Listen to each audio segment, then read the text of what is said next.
विद्यार्थी मैत्रिणींनो, त्याच्या आधी आपण 1 ते 5 उदाहरणं सराव संच 3.2 मधली आपण बघितलेली आहेत. आता आपण 6वं उदाहरण बघतोय. 3 अंकी नैसर्गिक संख्या समूहातील 5 ने भाग जाणाऱ्या किती संख्या असतील? बरोबर आहे. मग 5 ने भाग जाणाऱ्या 3 अंकी नैसर्गिक संख्येची आपल्याला पहिल्यांदा काय करावी लागेल? यादी करावी लागेल. मग 5 ने भाग जाणाऱ्या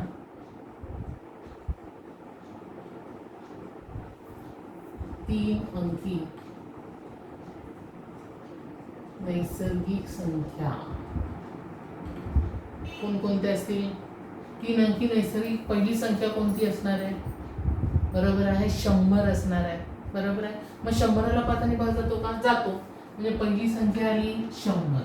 आता 5च्या पडाने अधिक 5 करत जाणार, 105, 110 अशा संख्या. आणि आता शेवटची संख्या कुठली असणार आहे? त्याच्या यामध्ये येणार शेवटची 4 अंकी संख्या कोणती येणार आहे? 1000. बरोबर आहे. मग त्याच्या 5 वजा केलं तर 3 अंकी संख्या कोणती मिळेल आपल्याला? 995. म्हणजे शेवटची जी 5 ने भागणारी संख्या कोणती आहे? 995 आहे. आता ही जी 995 जी संख्या आहे तिला आपण म्हणूया एनवी संख्या. कोणती संख्या? एन संख्या. 995 ही संख्या एनवी आहे. बरोबर आहे. एनवी आहे म्हणजेच TN बरोबर 995. बरोबर आहे. आता पहिली संख्या कोणती आहे? 100. पहिल्या संख्येला आपण अक्षर कोणतं वापरतो? ए. आता त्यामधला फरक किती आहे? प्रत्येकामधला सामान्य फरक 5 ने भाग जाणार म्हणजे किती असणार आहे? 5च असणार आहे. मग आपलं सूत्र तुम्हाला सगळ्यांना माहिती आहे. काय सूत्र आहे? TN बरोबर A अधिक N वजा 1 गुणिले D. बरोबर आहे. आता TN पद आपल्याकडे ऑलरेडी आहे 995. A तुम्हाला माहिती आहे 100 अधिक N आपल्याला काढायचं आहे कारण संख्या किती ती आपल्याला काढायची आहे, गुणिले 5. आता इथे अधिक 100 इकडे जाताना काय होतील? वजा. 995 वजा 100. आता 5 ने आपण म्हणलं 5N वजा 5. आता 995 मधून 100 गेले तर किती होतील? 895. 5N वजा 5. आता इथे वजा 5 इकडे आली. 995 895 वजा 5 इकडे करायला लागेल अधिक 5 बरोबर 5. आता 895 अधिक 5 केले किती होतील? 900 होतील. आता n 5 n ला काय गुणिले इकडे त्याला काय होतील? भागिले. म्हणून n बरोबर 900 भागिले 5. मग 900ला जेव्हा आपण 5 ने भाग लागतो तो उत्तर किती येईल? 5 1 5 5 8 40. म्हणजे किती संख्याला? एकूण किती संख्या? 3 अंकी 180 संख्या आहे. किती आहे? 180 संख्या. म्हणजे n ची किंमत म्हणजे 3 अंकी भाग जाणाऱ्या 5 ने भाग जाणाऱ्या संख्या किती आहेत? एकूण 180 संख्या आहे. समजलं तुम्हाला उदाहरण? आता आपण पुढचं उदाहरण बघूया. 7वं उदाहरण. एका अंकगणिती श्रेणीचे 11वे पद 16 आणि 21वे पद 29 आहे. तर त्या श्रेणीचे 41वे पद काढा.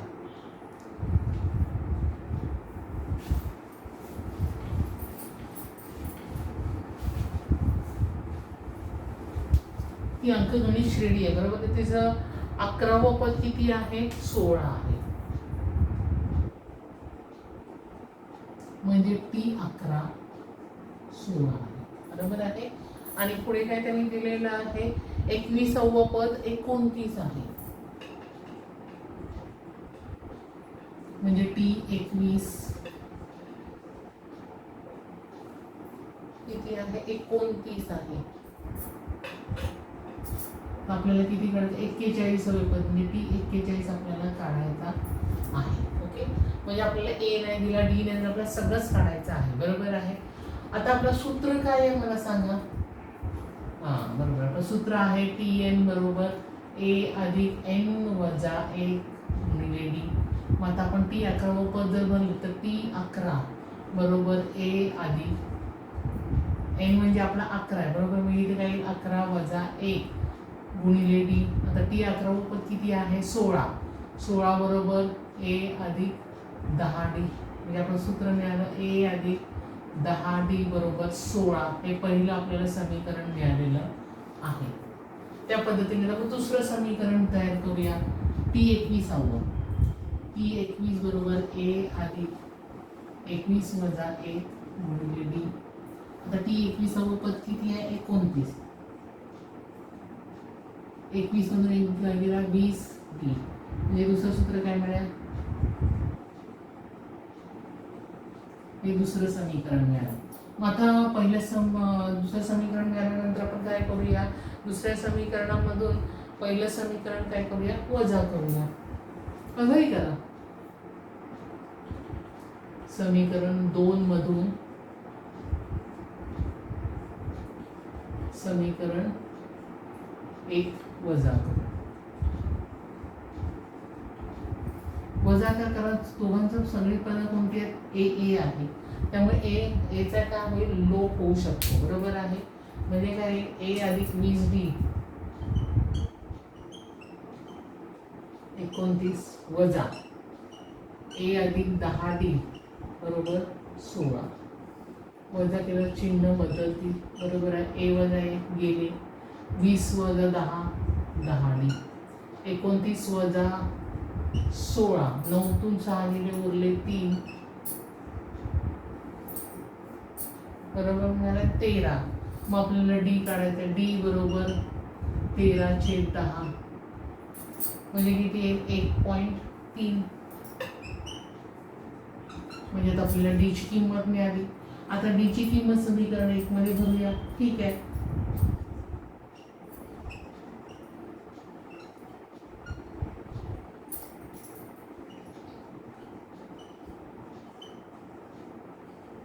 आता समीकरण 1 काय आहे? ए अधिक 10D बरोबर 16.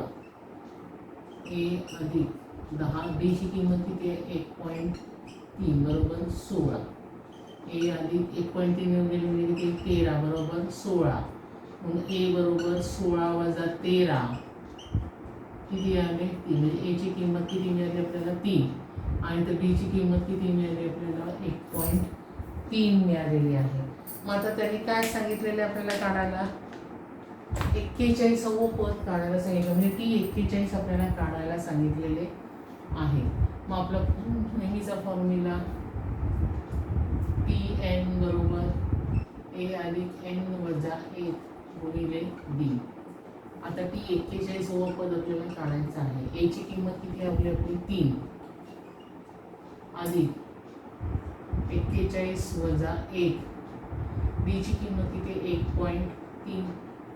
3 अधिक 41 वजा 1 बरोबर आहे 40 गुणिले 1.3.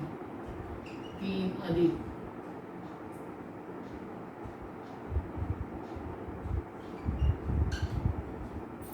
52 आले. 52.0 52.0 म्हटल्यावर 52 अधिक 3 55 म्हणजे की 41 पद किती मिळालं आपल्याला?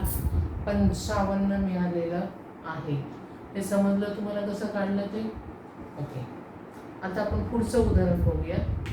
8वं उदाहरण. हे समजलं तुम्हाला? ओके.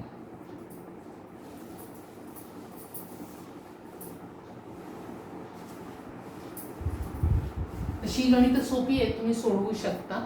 फक्त समजावून घेणं जरुरी आहे. 8वं उदाहरण आहे. 11, 8, 5, 2 या अंकगणिती श्रेणीतील वजा 151 ही संख्या कितवे पद आहे? ओके. 11, 8, 5, 2 ही अंकगणिती श्रेणी आहे. 11, 8, 5, 2 ही अंकगणिती श्रेणी आहे.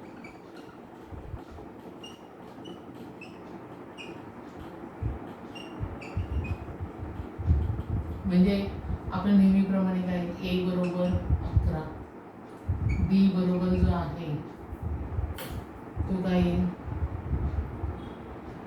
8 वजा 11 किती आले? 2 म्हणजे वजा 3. म्हणजे डी ची किंमत किती मिळाली आपल्याला? वजा 3 बरोबर आहे. आता त्यांनी काय सांगितलेलं आहे, 191 ही संख्या कितवे पद आहे. मग आपण या श्रेणीत लिहू.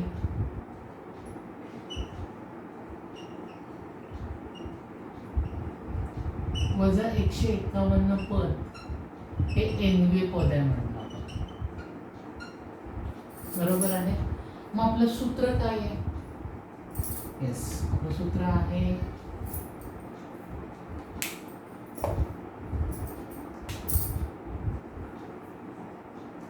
Tn बरोबर a अधिक n वजा a गुणिले b. आता आपलं Tn जे पद आहे, n जे पद आहे ते किती आहे, x वजा 151 म्हणजे वजा 151. वाटलं ते n पद म्हणजे असंही लिहू शकतात. Tn बरोबर वजा 151. हे किती आपलं 11 अधिक कितवं पद आहे ते काढायचं आहे. d म्हणजे किती आपला वजा 3 गुणिले वजा 3. अधिक 11 तिकडे काय होते, वजा 11 वजा 151 वजा 11 बरोबर n वजा 1 गुणिले वजा 3. 1 0 4 140 बरोबर आहे. वजा 3n अधिक 3 हे अधिक 3 वजा 3 वजा 140 वजा 3 बरोबर वजा 3n.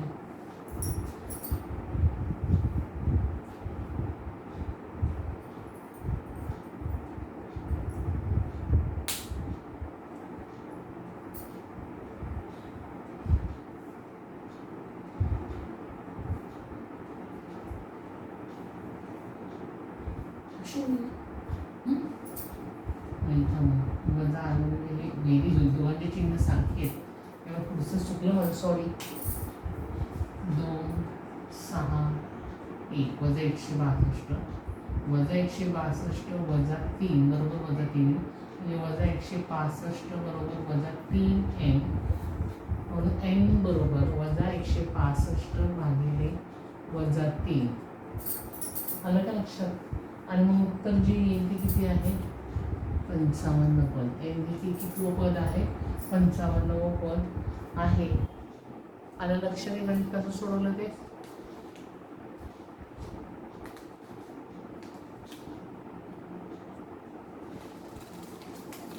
आता आपण पुढचं उदाहरण सोडवतोय.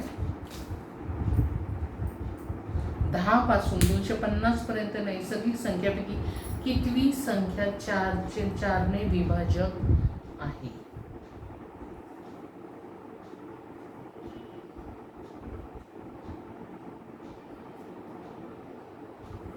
आता 4 ने विभाज्य आहे म्हणजेच काय, 4 ने त्याला भाग जातो.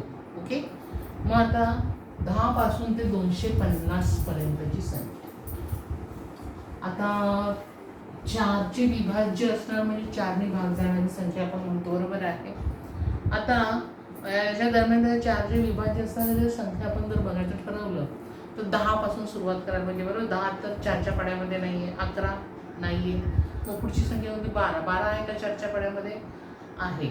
मग 10 ते 220च्या दरम्यान पहिली संख्या कोणती आहे,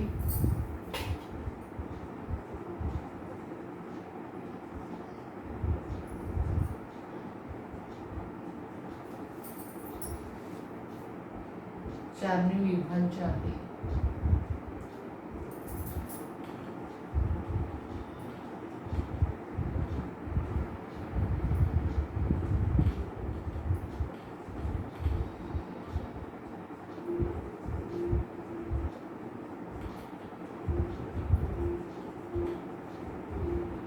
पहिली संख्या कोणती मिळाली आपली 12, नंतर 16. बरोबर आहे. आता 250ला त्याने भाग जातो का, नाही. त्याच्या आधी 249 शक्यच नाही. मग पुढची आहे 248 जातो. बरोबर आहे. म्हणजे शेवटची संख्या मिळाली 248. बरोबर आहे. मग आता ही शेवटची संख्या 248 आहे, हे nवे पद मानायचं आहे.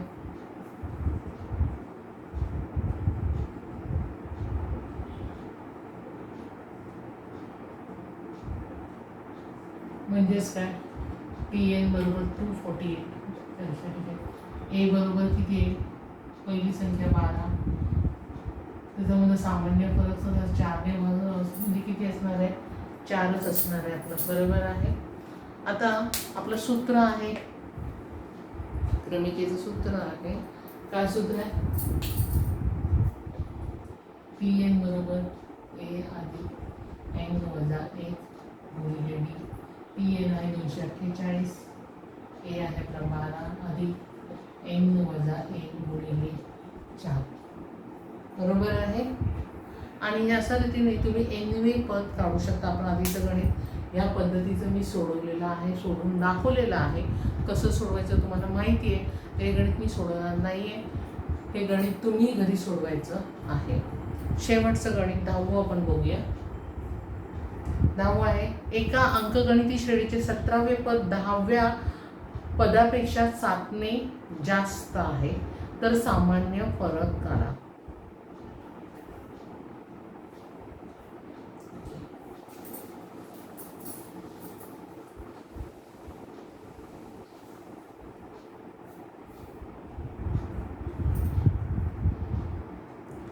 आता तरी काय नाही, एका अंकगणित श्रेणीचे 17वे पद. मग आता 17वे पद जर आपल्याला काढायचं असेल तर आपल्याला सूत्र आपल्याकडे आहे. काय सूत्र आहे आपल्याकडे? Pn बरोबर A अधिक n वजा 1 गुणिले D. आता 17वं पद किती येईल? 30 17, बरोबर. A अधिक 17 वजा 1 गुणिले D म्हणजे काय येईल? 30 17 बरोबर A अधिक 16D. ओके. आता पुन्हा कुठलं आहे हे पद? 10व्या पदापेक्षा. मग आता आपल्याला पहिले 10वं पद काढावं लागेल, म्हणजे P10. P10 बरोबर काय येईल? A अधिक 10 वजा 1, सूत्रामध्ये आपण किंमत भरतोय D, म्हणजे P10 बरोबर A अधिक 9D, बरोबर आहे. मग आता दिलेल्या अटीनुसार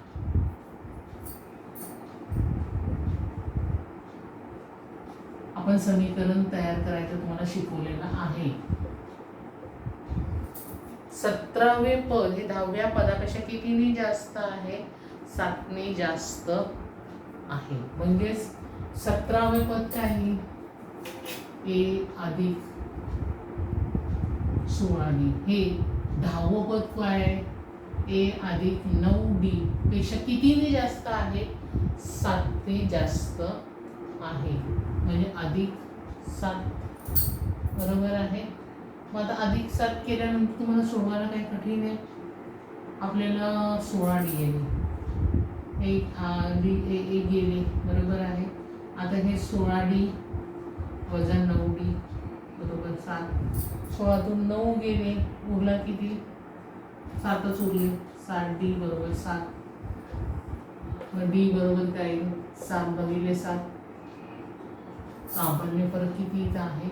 1चा आहे. मला वाटतं ही गणितं तुम्हाला समजलेली आहे. ती गणितं 2 मार्काला विचारली जातात ह्यातली, त्यामुळे त्याचा अभ्यास तुम्ही करायचा आहे. बरं, तुम्हाला मी आधीच सांगितलं की आता तुमची कदाचित सराव लेखनाची परीक्षा, सराव लेखन घेतलं जाईल, म्हणजे इन शॉर्ट परीक्षा टाईपच होणार आहे. तर तुम्हाला परीक्षेला किती प्रकरण आहे ते मी तुम्हाला सांगितलेलं आहे. गणित भाग 1चे जे आहे ते 2 प्रकरणं आहेत आणि गणित भाग 3ची पहिली 3 प्रकरणं आहेत. त्यातलं गणित भाग 1चं पहिलं प्रकरण आणि गणित भाग 2चं पहिलं प्रकरण तुम्हाला मला वाटतं मॅडमने शिकवलेलं असेलच. आता मी जे काही तुम्हाला शिकवलं आहे ते समजलेलं असेलच. आता ही उदाहरणं तुम्ही तुमच्या वहीमध्ये सोडवायची आणि मला पाठवायची आहेत. थँक्यू.